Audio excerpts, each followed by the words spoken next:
Hello, guys. I have to start this out right. And Myra, I don't know if anyone truly knows how much you fight for the interns. You've completely transformed this program since I started it. And I have seen you just again and again step up for them when no one else will. And the amount of honor that's been brought to interns is because of you. I love getting to call you my friend.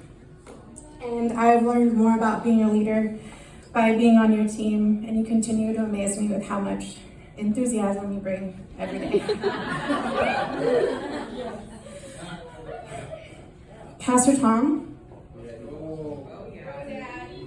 Brother Dad. You got to be the hands and feet in Jesus to me, and I wouldn't be who I am today without you or Leandra. Dang it! Serving under you for the last 2.5 years, you showed me more about God's love as a father than my own did, and I felt guided and protected and loved by you.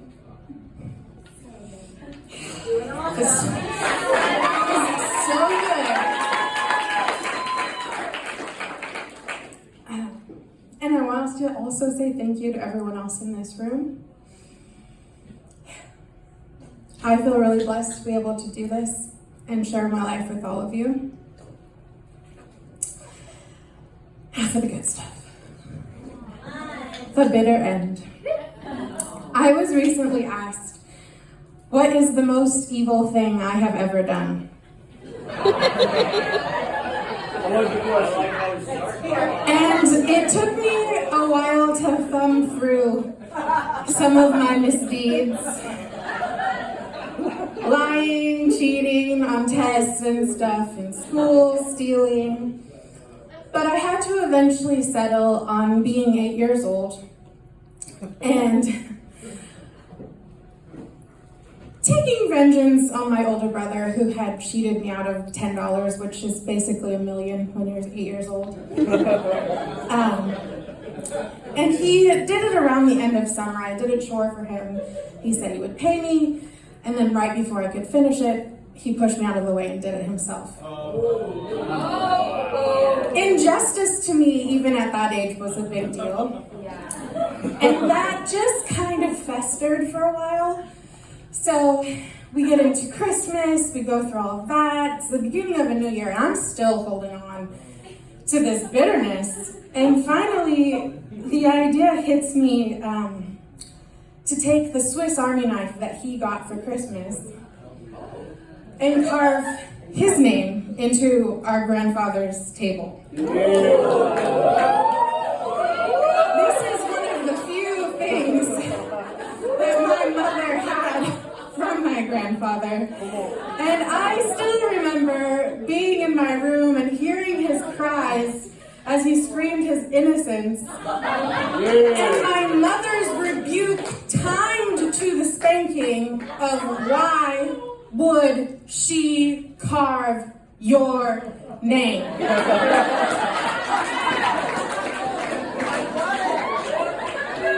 At least one kitchen spoon gave its all that day when I took vengeance from God. I just want to fast forward a minute. Well, okay, 20 years later, to when I stepped into this church on my second Sunday, and a man named Canon J. John got up. Yay! And he, of course, because God is a comedian, started to talk about Jonah. And I grew up in the church. I was raised in it. I was here 3 days, well, not here. I was in it 3 days a week.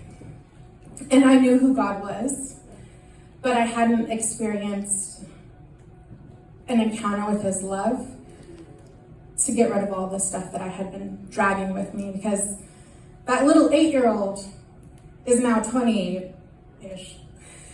And I'm holding on to all this stuff I don't need. A lot of you know my testimony that I had been through abuse as a child. I was raped in college. I didn't know my father. I had an abusive stepdad. So I had some stuff, and that stuff turned into unforgiveness and bitterness. And so So I'm in the back of the auditorium, right by the sound booth. And as he starts to talk about Jonah, I begin to cry. And it's not because I'm sad. At this point, I'm angry. Because I want to know, God, how did I get here again? How could I have lived my whole life knowing about you, and I'm a prodigal again, walking back to you? Wow. And I'm fighting with the Holy Spirit. I'm trying to pick a fight. He didn't take the bait.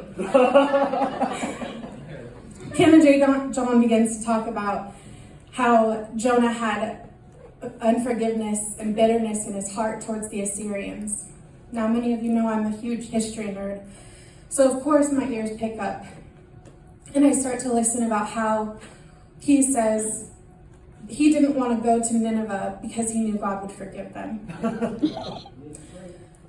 And when you start to write your own doctrine, you're going to start walking away from God. In that seat where I'm crying, he says words from the stage that pierced right to my heart. He said, as long as you have bitterness in your heart, it will always lead you to rebellion. In the same moment that I'm thinking, how did I get here? So I know what I need to do, but I don't want to do it. And I started making a laundry list of who I needed to forgive right away, because I'm sassy.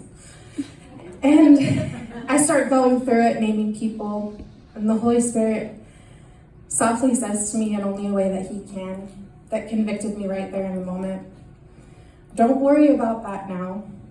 We'll get to the root later. Right now, I just need you to be obedient in what I'm asking you to do.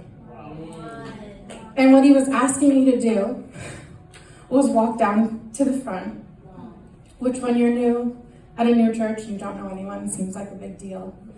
But me walking down to the front led me to be in the Connect group, which led me to get a free ticket to Empower, which led me to get breakthrough from depression, which I had struggled through for years, which led me to do the internship, which led me. I don't know if I have time for that clip, but is it ready? No? If you guys haven't seen The Chosen yet, can you go to like 46 minutes, actually? Because I'm running out of time. I want to play you a little clip of the woman at the well, who's one of my favorite Bible characters, really fast. Can you do it? Am I getting a thumbs up? Well, what's up? It doesn't have to be pretty. 45, 46 minutes?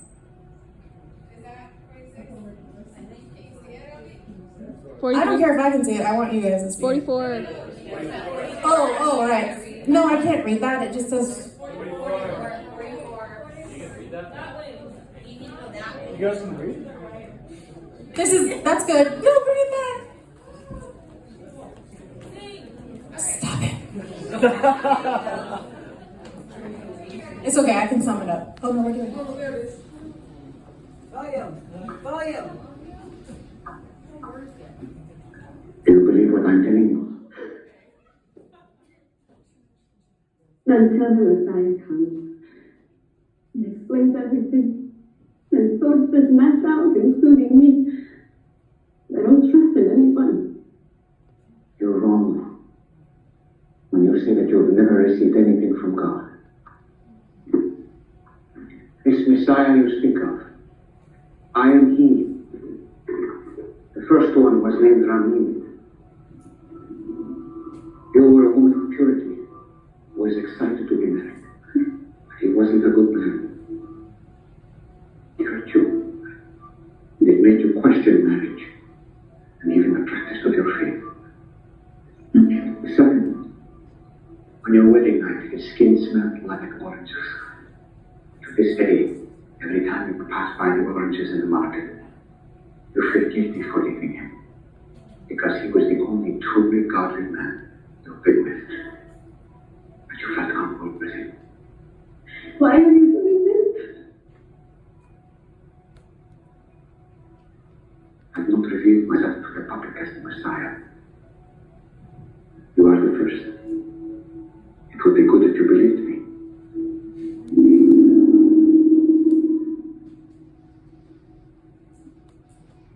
wrong person. I came to Samaria just to meet you. Do you think it's an accident that I'm here in the middle of the day? I am rejected by others. I know. But look back at the Messiah.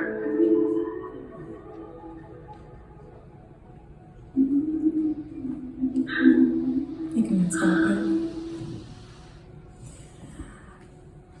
When I started this internship, I felt unloved, unseen, and I didn't know it, but I was holding on to unforgiveness. And my last message to you guys, I wanted to give you some anecdotal thing of how to succeed in the internship or what makes you succeed in life, but I'm still looking for those myself. But I have learned that if you allow yourself to be obedient and listen to God, that's where it all starts, and that's also where it all ends. I want to say to each of you today that you might feel like you're unseen, that you're not noticed, but I'm telling you right now that you are. Love you guys. So good.